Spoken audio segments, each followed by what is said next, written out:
In this tutorial, you'll learn how to create the password or coming soon page with the PageFly Page Builder app.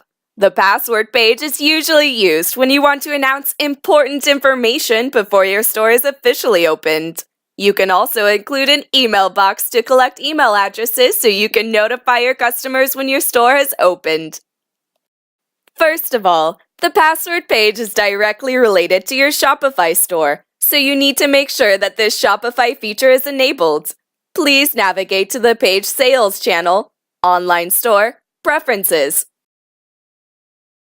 Find the password page setting and enable it.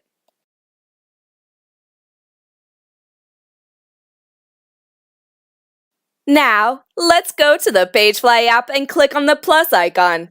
You'll see the option Password Page in the opened window. Please keep in mind that this feature is available only in the premium version of the PageFly app. The PageFly Editor dashboard is open, so you should see a blank page. In our example, we have already built the page content.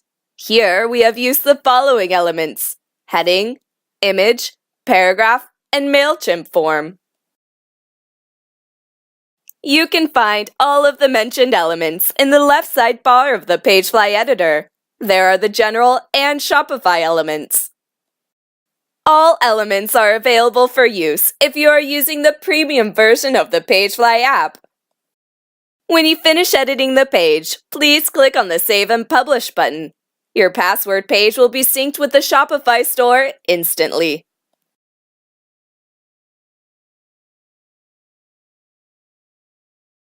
Okay, so what if you have already created a page and want to make it the password page type? From the Page List dashboard, find the icon setting on the right. Please click on it. You'll see the new modal window has opened. Then, click on the Page Type picker and choose the password page type. The password page has a unique setting called Allow visitors to view page by entering password. If you click on the checkbox, your password page will display a button, which will allow visitors to see the content inside your Shopify store. You can use this feature for sharing the store with a private group of users. Right after hitting the Save button, your page will be categorized as the password page type. Click on the Eyes icon to view this page in your store. Let's get back to the Page List dashboard. In case you want to unpublish the password page from the PageFly app, click again on the Settings icon, then choose the regular page type. That's the end of this tutorial. Thanks for watching. If you need any help, feel free to submit a support ticket or chat with us.